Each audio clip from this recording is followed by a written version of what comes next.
दिनों में हमारा सेब का सीजन भी चला है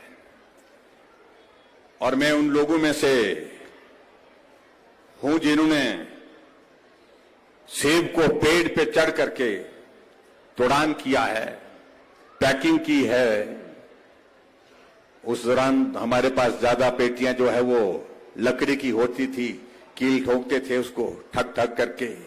मैं इनको दिखा भी रहा था उस पर। अब पैकिंग का मटेरियल और तरह का हो गया।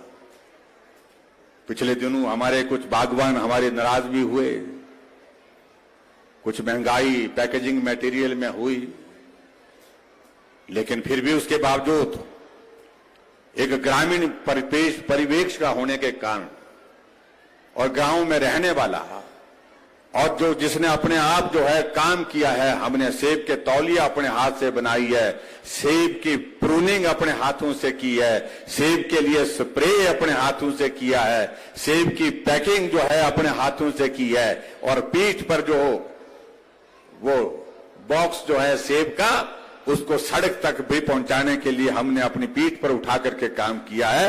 मुझे नहीं लगता है कि बाकी ने किया होगा।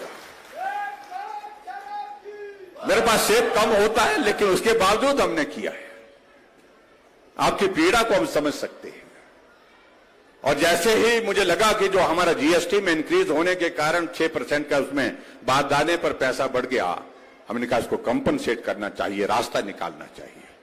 हमने बुलाए बागवान साथी बुलाए और उसमें सिंघा साहब भी थे और लोग भी थे, हमारे ये नरेश जी भी थे, हम सुरेश भारद्वाज जी, हम सब लोग बैठे उसमें। हमने बातचीत की, हमने तुरंत प्रभाव से मदद करने का रास्ता निकाला। जो 6% की इंक्रीज हुई है, उस इंक्रीज के लिए हमने कहा कि उसको हम कंपनसेट प्रदेश सरकार की ओर से करेंगे, चाहे 10 करोड़ लगे, 12 लगे, 15 लगे, लेकिन हम उसमें 6% की भरपाई हम करेंगे। और आज तक हिमाचल के इतिहास में बागबानों के लिए किसी ने इस प्रकार की बात नहीं की, हमने की। इसलिए की क्योंकि बागबान हमारे प्रदेश की इकोनॉमी को बहुत बड़ा संबल देते हैं, सहयोग देते हैं। आज 4,500 से 5,000 करोड़ रुपए की हमारी एप्पल की इकोनॉमी है और इसको और मजबूत करने की आवश्यकता है। रोजगार देते हैं हमारे बागबान, अपना आय का जरिया खड़ा करते हैं अपने बागबान, मेहनत करके, परिश्रम करके, और इसलिए उनके लिए मदद करनी चाहिए। और इसलिए हमने पिछले जितने भी हमारी, चाहे वो MIS की जो पेमेंट का ड्यूज थे, चाहे हमारे एंटी हेल नेट पर जो पैसा देना था, उन सारी को हमने कहा कि तुरंत जो है जल्दी से जल्दी उसको क्लियर करिए कि पिछला पैसा जो अगर बागबानों का पेंडिंग है तो उसको भी क्लियर करें। और MIS में जो हम इंक्रीज कर सकते थे वो भी हमने इंक्रीज किया। इसलिए भाई और बहनों में इतना ही कहना चाहता हूं कि आपकी पीड़ा को हम समझते हैं।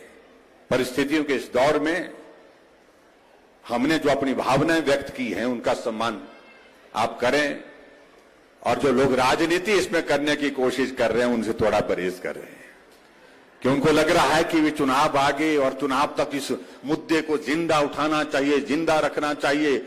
मुझे लगता कि ये सब नहीं करना चाहिए। ठीक है, परिस्थिति ऐसी है, महंगाई है और महंगाई पूरी दुनिया में बढ़ी है, ऐसा नहीं कि हिमाचल प्रदेश में बढ़ी है।